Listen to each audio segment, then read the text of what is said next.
It is our privilege to welcome you all to a roundtable discussion hosted by MedGenome Labs.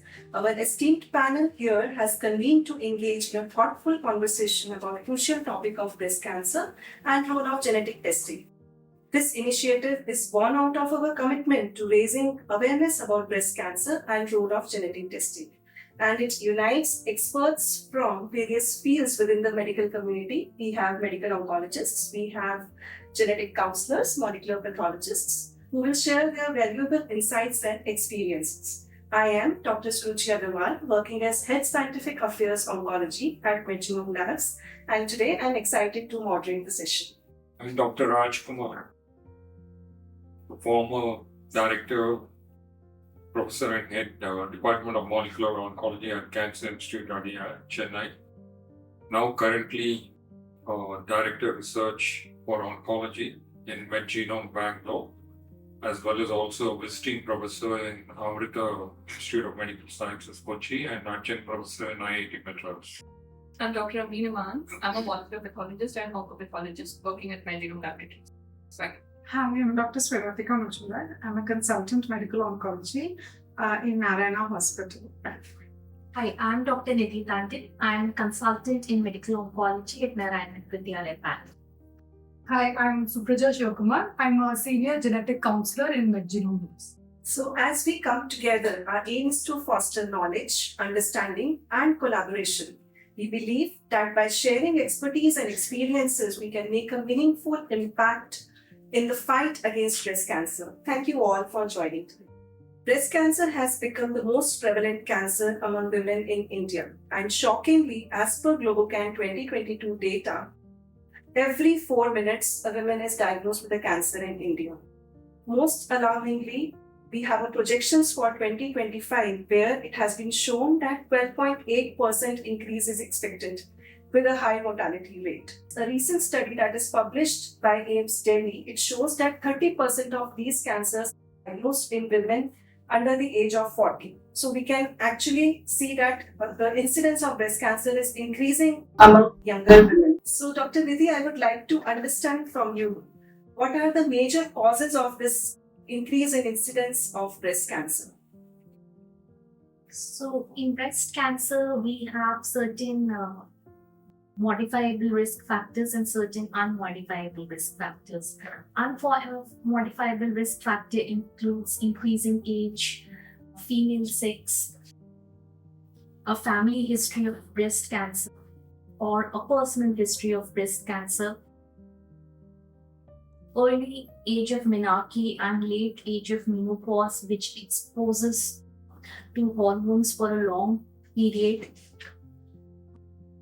Then there are certain modifiable risk factors also, like increasing weight, certain lifestyle choices like which cause stress, not getting pregnant, or late childbearing, not being able to breastfeed the child. These all increase the risk of increase the duration of exposure to hormones and hence increase the risk of breast cancer. About 10 to 15% of breast cancer are genetic or hereditary in nature, and I'm sure we will discuss more in detail about the future. So, as you mentioned that there are about 10 to 15% of cancers which are hereditary in nature, and family risk assessment would make an important impact on such patients. We would definitely be discussing about it more in detail. So, what is the guidelines for mammography or screening? Like when we talk about the causes, so what are the symptoms, what women should look for, and when they should see a doctor? What should be the alarming situations which they should look for and see it? So screening is different from seeking medical help. Screening is typically done in women with no symptoms who may think or who have been diagnosed or told to be at higher risk for developing breast cancer, or if they're above the age of 40 as per the latest NCCN guidelines. And they can either do a breast self-examination monthly in their house, or they can seek a healthcare provider and get a mammogram if available, which can be done on an annual basis, beginning at the age of 40. In terms of symptoms, breast cancer, the most common breast cancer symptom will be a lump in the breast. A lump which is new in onset, which is growing normally fast, maybe which is associated with sometimes or is involving the skin of the breast causing redness. It might also lead to changes in how the breast looks, like one may look bigger than the other, one might even be shrunken. The skin might look like a peel of an orange. The nipple might look different, or there might be bleeding or any discharge from the nipple. So these are all breast related issues. Sometimes you can also have lumps or swellings in the armpits or axilla as we call them. It can also be a sign of breast cancer. Apart from this, general symptoms like unintentional weight loss, fatigue, unexplained pains should encourage the patient to seek any sort of medical help. Yeah, so as you mentioned that mammograms should be done later than age of 40. So do you think that it results in like late disease detection, or would you recommend going for mammograms in early ages as well? No, mammogram doesn't delay the stage of presentation. The concept of mammogram is that the breast density has to allow for the mammogram to be read properly. Below the age of 40 or 45, the breast tissue, because you're in the peak reproductive ages, it's quite dense and it doesn't allow the radiation to pass through to give us a correct report. That's why we would prefer getting mammograms done later. So the modalities that we can go in younger breasts or dense breasts, one, we can get breast ultrasound or we can get MRI breast, which is though time consuming and might be too sensitive, is a better modality in high risk patients rather than mammogram, even older age. I think this is a very important information that Dr. Swaratika has shared with us, that mammogram should be done later in ages 40, and before that we can go for ultrasound and other modalities of detection. So it is essential to emphasize the early detection through regular breast self-exams, and screenings remains crucial for early detection. So Dr. Rajkumar, I would like to understand, there is a conception among women that they will not get breast cancer because they don't have any family history. So would you like to give a message around this? Yeah. First of all, I think when we talk about family history, I think there are a set of genes which are associated with breast and ovarian cancers. The important ones are BRCA1, BRCA2, and maybe even P53. Now these, I would label them as very high risk genes because the risk to an individual is above 60%. So meaning it varies anything from 50 to 80%. In simple terms, it means if there are 100 women with a disease-causing mutation in either of these genes, then 50 to 80 of them could develop the disease during their lifetime. Conversely, 30 to 50, about 20 to 50 of them may not develop the disease during their lifetime. So, absence of family history doesn't automatically rule it out, because you could have a deleterious mutation, possibly it's not manifesting itself. And this is one of the problems at this point of time, because we do not have other factors which come into play. There are a lot of modulating factors which come into play, and understanding them would help actually prevent breast cancers. The second important thing is the testing itself. The testing itself needs to be comprehensive. I think by and large, some laboratories would only restrict to looking for what we call as these point mutation, that is alphabet change in the DNA. But there is another, maybe around 5% of the patients would actually have large sections of their genes missing, and maybe even chromosomal portions could be missing, and those may not be detected as efficiently by the standard, what we call the next generation sequencing. You need certain additional algorithms to go into it, and this is being done in some accredited, very good laboratories like MedGenome. So I think merely if there is, or if someone says that there's no family history and there is a lump, I don't think it is breast cancer, then I think that is wrong. they need to get themselves investigated.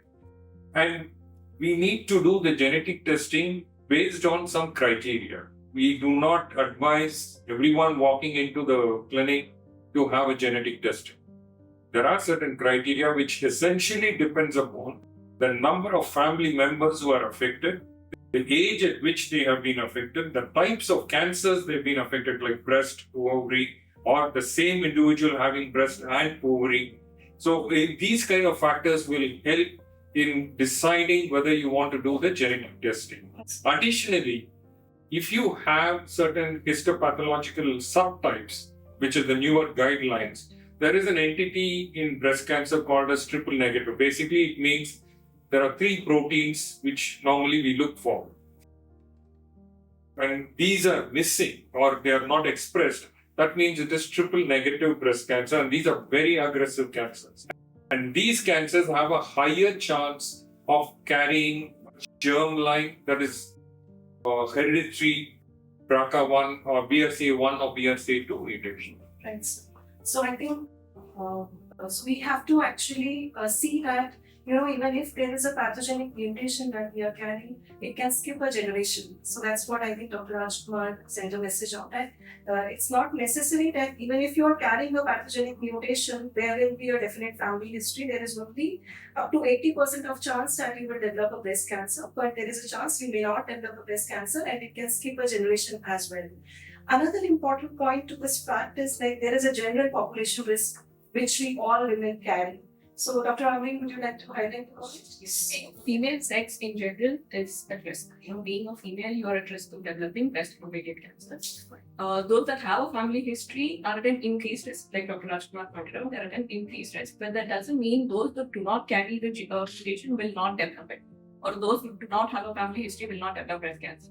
So, suppose you have a family history, or there are people in your family who are carrying the mutation, then you are at risk of developing it. But the others can also develop somatically or a sporadic mutation. Randomly, you can develop a mutation, and that can also lead to breast and ovarian cancers in females. And I think that is 90% of cancers we are talking about. That's about 10%. So I think there are the causes, the causes that Dr. Nidhi has discussed, or the symptoms that we have to look at. Dr. Swaratika has mentioned becomes a very important factor. So, Ms. Supraja, do you get females just out of curiosity, they would like to understand their risk of developing a cancer? So, in most cases that we counsel, they are either symptomatic individuals or individuals with a strong family history. There have been instances where individuals have counseling with no obvious family history, no affection status in themselves, who are just curious about their risk of developing a malignancy. In such a situation, I think a detailed genetic counseling session helps, because we talk to them about what result possibilities there are. In any genetic counseling session, there is a pre-test and a post-test. Irrespective of family history and affection status, the pre-test is a very important part of a genetic counseling session, where we talk to them about the report possibilities. We highlight that there is a possibility of getting a positive report or a pathogenic report. We talk to them about a negative report, which means we don't find anything. And we highlight about, most importantly, we talk to them about a variant of uncertain significance. We make sure that all these details are mentioned and they are aware of what the implications of the results are. And if they do want to proceed with the testing with the guidance of a clinician, we can offer testing. Testing is not offered directly to patients themselves. So if it is recommended by a clinician, with their consent, with the patient's consent, with detailed genetic counseling, testing can be offered. I would like to add one other point here. This has been practical experience because of running the hereditary cancer clinic. We also have ladies who have been tested outside, and wherein the report says that they have picked up a lot of mutations. Unfortunately, these laboratories have not categorized them as variants of unknown significance or pathogenic or benign. The end result is, when you say that these are mutations present, it triggers a panic. Right. And it is therefore essential that the ladies, if they really want to have a gene testing, please approach accredited laboratory with a proper genetic counseling. Because without that, you are actually opening yourself up to more psychological problems than it's necessary. Right. I think the message is that breast cancer can occur in any woman, regardless of age, family history. And we all have to be aware about ourselves, about our body. And if we feel that some changes are going on, we should see the doctor and take medical help.